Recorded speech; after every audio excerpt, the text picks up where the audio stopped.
Hello, you wonderful people, and welcome to another episode of Crime Centric. This being a show where it's about crime dramas that I watch. For today's episode, I'm going to talk about Season 1, Episode 8 of Bosch Legacy. A lot of really interesting things went down in this episode, so let's break it down. So first and foremost, let's start off with Bosch finally meeting up with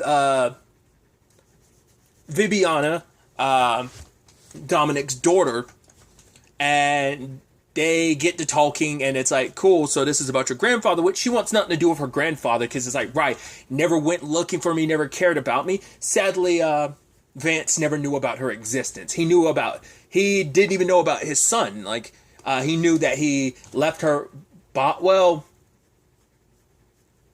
I can't remember, once again, did Vance know that she was pregnant at the time or not? I think he did. So it's like, right, he never saw Viviana again, nor the child, and then found out, like, oh man, Dominic died, and he died never knowing the full truth about what happened, that Dominic potentially had an heir, once again, that he had a granddaughter out there, once again, now has a great-grandson, so. But Bosch informs her about everything, and she kind of figures it out when it's like, wait, I have a grandfather who's died, who's worth billions, and she kind of figures it out, and he's finally like, yeah, it was Vance. And she feels conflicted about it. It's like, cool, I got this amount of money, but then her and her mom are worried, because it's like, yeah, but that means people might come after us, and Bosch has admitted, yeah, there's a lot of money on the line. And so now it's a situation of, okay, so what are you going to do? Because the money that he built helicopters and stuff like that. Same thing that her father died in. A father she never got to know. So she feels a little conflicted about it, you know? And at the end of the day, it's like, right, if you do take that money, there's a lot of good you can do with that. That's life-changing money. That's money to change multiple lives, particularly. So it's like, right, if you decide to give it away and do stuff like that. But at the end of the day, she has rightful claim to that money. It's up to her to decide what to do. And so she's kind of, all right, let's screw it, let's do it. But we find out that, for one, Sloan is outside of her place. You're like, okay, well, we know he was following Gabriella last episode, so now he rolls up here. You're like, oh, God. But when Harry confronts him, he's like, yo, I was actually working with Vance. Vance told me the truth. I was telling you the truth. Like, let's work together. Because he's like, Crichton and Philip are the ones you need to be worried about, which is true. But I was like, yo, are we actually making it so Sloan's not a bad guy? I don't know. We need to get Ida mixed up in this too. Once again, he deleted the text. He deleted the voicemail. So that's why I'm like, are we actually going to find out? That, to me, would be the irony behind it. If we find out Sloan, even though he's super suspicious, is actually the good person. And Ida, who seems like the sweet, caring person, in actuality is the one that stabbed him in the back. I'm expecting that Shyamalan twist. Which I don't know if that would even, once again, that's just how I describe twist now, which is Shyamalan twist. But it's like, that, you know, that's kind of like the pop culture zeitgeist thing to say. But it's also like, that wouldn't even count as a Shyamalan twist. But regardless, it's just, I'm interested to find out that be the case. I'm leaning towards that now. Granted, because he could have deleted the message because it's like, right, I want to keep this secret. But he's like, right, Vance told me he was ill. I was like, Vance didn't want anyone to know, but he knew he was going to die, and he needed someone to kind of carry on this torch. With Harry, because he knew Harry was going to keep investigating, so he needed someone to kind of carry on in his stead. So the question then becomes like, can Sloan be trusted? And even Chandler asked Harry about it. He's like, I honestly don't know. I trust him enough, but it doesn't change the fact that Gabriella, and in particular, because Gabriella not as much, but Viviana is the rightful heir, so she needs to be removed from the equation. But her son, the thing is, he's 14, so even if he was a legitimate heir, he wouldn't be able to probably have any claim over anything until he's 18. So they would still have a few years, but that's still probably an equation they would want to remove the board, because even if it's not an issue now, it eventually would become an issue in the future. So probably both Viviana and her son would probably end up getting killed in the process. So we'll see how that shakes out, but because Philip and Crichton were listening to the bug in Harry's place, because Harry knew, like, right, we could take advantage of this. So it answers a question I had last episode, whether or not they knew about what Harry was up to. It's like, no, they don't know that Harry knows about the bug. So he said that it's a good thing to keep it around because now he can give them misinformation. Granted, we're still talking about highly connected, highly rich, and highly motivated people. Because once again, there are billions at stake here, especially for Crichton, because Crichton gets millions from Vance's business, you know, because of the contracts and stuff, and Philip's threatening, like, right, if you don't stick with my side on this, I'm going to pull, like, when I do get in that position, which I eventually will, not even, it's just a matter of when I am going to get that job position taking over, and I'll have to reevaluate the millions we spend towards your company, so he's motivated to help out in that regard because he was like, right, we might do stuff here and there, but there's a line I won't cross. And it's like, yeah, after hearing that talk, you immediately are like, because I guess it's like they must make up most of their revenue. I mean, even if they don't, even let's say like they make up, like even just say 25% of their revenue. It's like, that's a quarter of your revenue. That's millions. No one wants to lose millions, even no matter what the reasoning is. Once again, it could just be a thing of, no, they make up most. It could, I'm kind of being generous with that. It could be more like, oh, they make up that company, Crichton, 75%, like maybe most of their income comes from Vance's company. Maybe not. Like I said, it's still, regardless of it all, whether it's 25%, whether it's 85%, it is still millions of dollars of revenue you'd be missing out on. Doesn't justify you hiring an assassin at the end of the episode to pop them. So to kill an innocent woman who knew nothing about this, who is now potentially going to die just because she happened to be the granddaughter of somebody, and you are like, it's not even a potentiality. You're going to kill her son too because you don't want that headache in the future. So we'll see how that shakes up, and once again, whether or not Sloane can be trusted. So some other elements to this episode. Harry is continue to investigate the Dr. Basu situation, and man, oh man, do we continue to find out the detective investigating that sucks. He's terrible at his job, and once again, why he's so stuck on Jeffrey when there's so much evidence leaning other ways, because there's a testimony from, there's the witness testimony from the guy who was walking his dog, who talked about the person in the hoodie, told that to the detective. Detective left it not only out of his notes, it didn't come up in the investigation.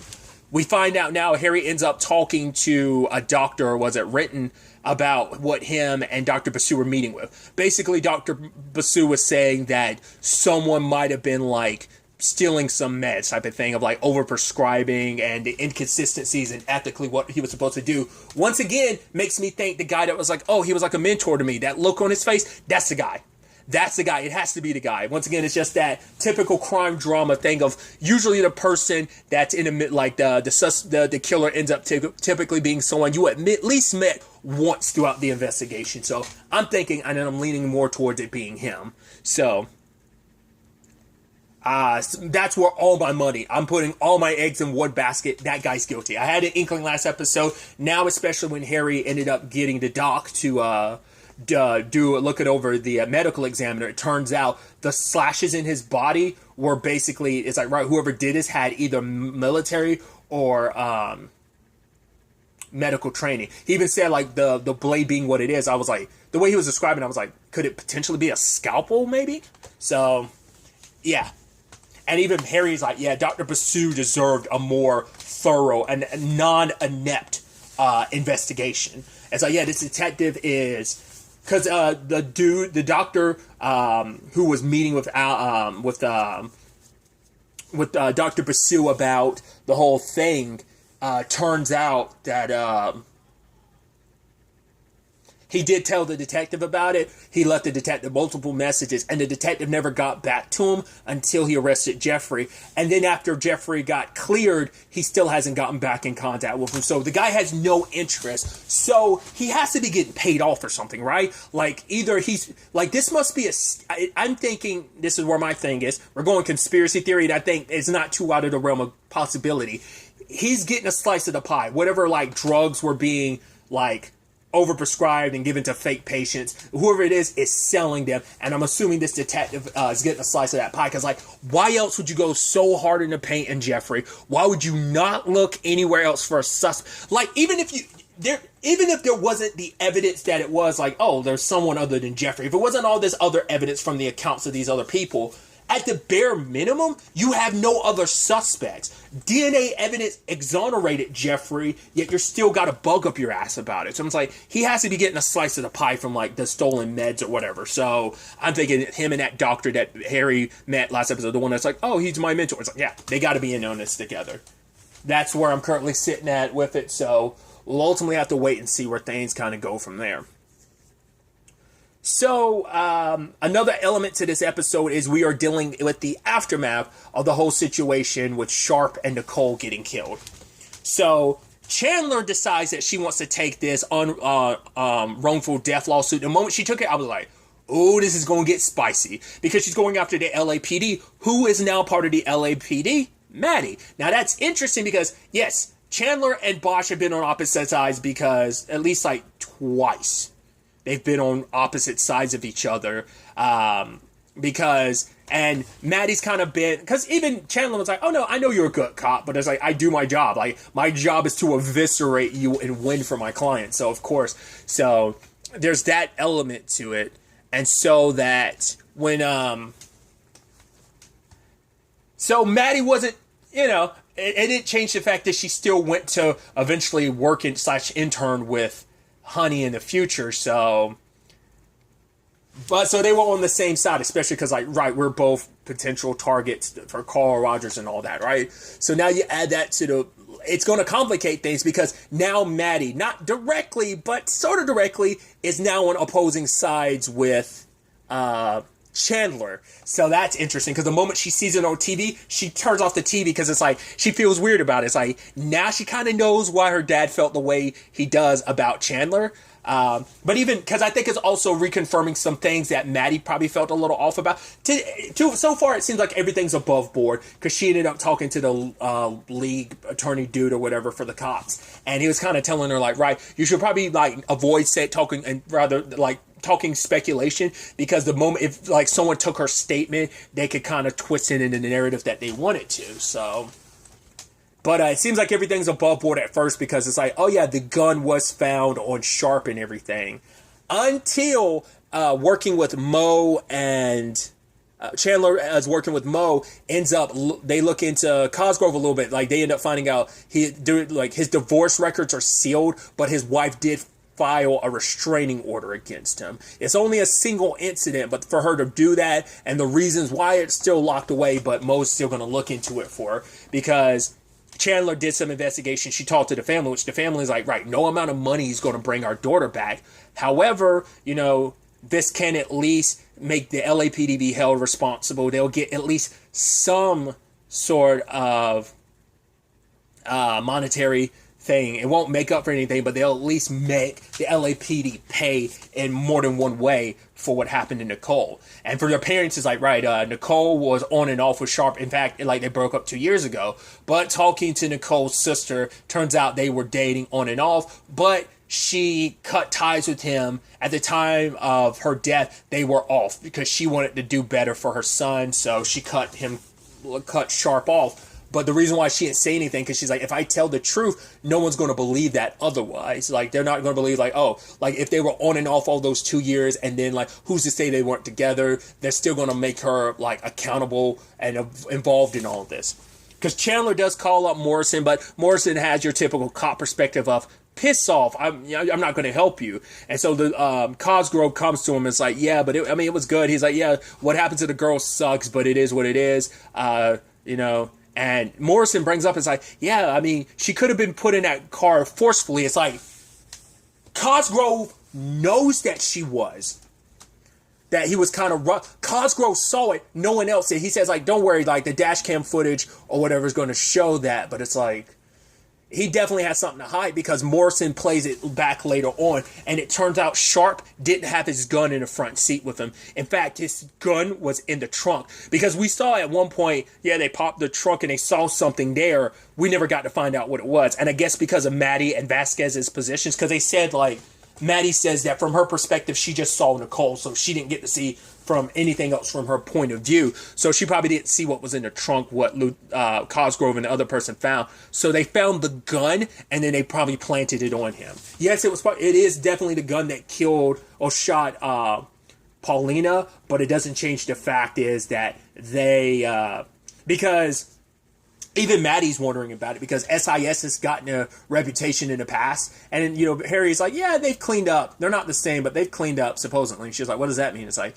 yeah, but he's like, some of those ways you kind of get stuck in your ways. And so he talks about how the fact is this was a gun situation involved, that SIS kind of went into the situation heated because a gun was involved. They weren't gonna try and de-escalate this. Like, once again, so it turns out when Sharp lifted his hands, he was putting his hands up. They opened fire because they were a little too trigger happy a little bit. So it's like, yeah, there was a cover up here because and I think Morrison might end up leaning more towards Chandler now, knowing like, wait, the gun was in the trunk, and because Cosgrove was like, yo, we got to have each other's back through this. It's like, yeah, he's trying to fortify, that blue veil, and it's like Morrison's probably going to break rank and probably help Chandler. Maybe, if he's a good cop, which I think he is. It is, because even he said, he made a promise to that mom that he'd at least try to bring her daughter home. And once again, I don't think Cosgrove told the rest of the team. Maybe he did, maybe he didn't. The fact is they didn't include it on screen makes me think he didn't say anything to the rest of the squad about Nicole's involvement in all of this, that they were going to try and get her out of it. I don't know. Maybe he did. I want to find out definitively whether that's the case or not. So that's definitely going to be interesting to see where things kind of go from there. We had Maddie and Enrico doing their thing. I even love that she's like, nah, I told him to go home because I needed to sleep somewhat. And Vasquez is pushing her about it. And it's like, yeah, not a word or whatever. Which I'm like, okay, you should probably talk to your dad about inner working relationships. Those get complicated. That's blown back on your dad multiple times. Oh God, there was I don't remember her character's name, but it's, oh God, is it Bianca? Was it Kaja's character? I want to say that was like season 4 or 5. And then there was also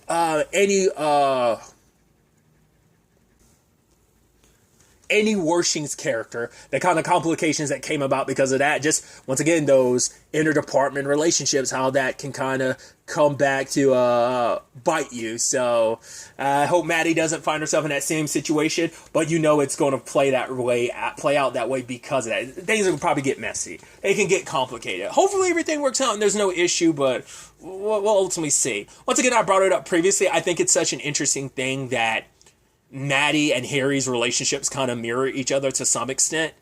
Just because they haven't had they've been in relationships, sure, but they haven't always worked out. So once again, because I can't remember home dude's name who Maddie was with, that the nurse or doctor, I think it was a nurse that she was with in the final season. Like I said, I don't think they broke up in the final season, but I guess in between the final season and this season that they broke up.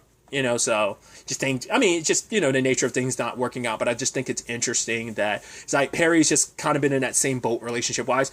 Granted, your ex-wife getting killed, murdered, and then your current girlfriend, the judge, getting murdered. So it's like, it adds a little different element in that regard. Which I didn't touch on this either. I thought was interesting how the opening, this episode started. They got an actor, and obviously they gave him the mole and everything on his face, but it's like, yo, they got an actor that looked just like he could be a young Titus. So I thought that was it's always interesting when they're able to do with just the right makeup and just the way he was acting, his facial expressions, he nailed they probably work really hard on when you're an actor trying to capture a younger or older version of said character, they probably always try to nail that. So turns out he actually met the lawyer that was representing his mom, but it also seems I was a special friend. So Harry's and by the time it's Harry's already a cop at that point in time. I was like, oh, you look fairly young, but he probably became a cop at a very young age. And so Harry met with his dad and wanted nothing to do with the guy. He's like, right, I'm not here to mess up your life. I just wanted to have a face in it. And the guy's like, yeah, you've had it pretty rough, kid. I'm sorry. It's like, you didn't really do much to kind of help in that regard, did you? You are the father, potentially. I mean, it seemed like that's what that was indicating, but it also shows that Harry has a half brother. So I'm curious where things are going to turn out on that front. Will his half brother eventually reach out and is like, hey, you're Harry Bosch, right? Maybe his dad died or whatever. You get the feeling like that's probably going to come up just because, once again, it all ties into what Harry's going through right now with this whole Dominic never knowing his father's situation, losing his mom the way he did. Because he was fairly young he was just born after and then she killed herself sometimes afterwards. So he never even got to know his mom, never got to know his father. So, and Harry knows to some extent because he met his father, and he lied in a previous episode because he was like, because they showed it in a preview. He was like, yeah, I never, well, he might not have said I never met my father. He probably said I never knew my father. It's like, well, he knows him, just never had any contact with him. From what we know, that's probably the only time Harry met one because he's like, right, I want nothing with you. I just wanted to put a name to the face. The fact is, Harry had to keep it civil too and shake his hand. It's just like, yeah, like, well, good on you, enjoy your life, you too, buddy, and left. But he did wave to his half-brother, so that is also the thing, like, right, you didn't want anything to do with me, but you did go off and have children of your own, and you don't want me imploding your life. But I get the feeling that's probably going to come back in some shape or form. Either Harry's going to reach out to his half-brother, because it's probably going to be a thing of, like, right, his dad dies and maybe left Harry something in the will, so that turns into a whole thing. We'll ultimately have to wait and see, but I definitely feel like that's going to be a pretty relevant plot point. It's definitely going to be interesting to see how things kind of play out on that front. I'm very, very excited to ultimately see where all this ends up taking us going forward into the next episode, because a lot of this is going to end up being resolved, because I'm sure, much like the original series, these storylines typically are, there'll be carryover in certain regards, but a majority of these, like, cases and stuff like that will be dealt with at the end of the season. So next week is episode 9 and 10, so the last 2 episodes of the season. So I'm very, very excited to see the revelations and just how everything ends up playing out in the penultimate episode of the season as well as the season finale. But really, that's all I want to talk about. Till the next time we meet, be happy, be safe, live life to the fullest, and enjoy it. Good day and goodbye.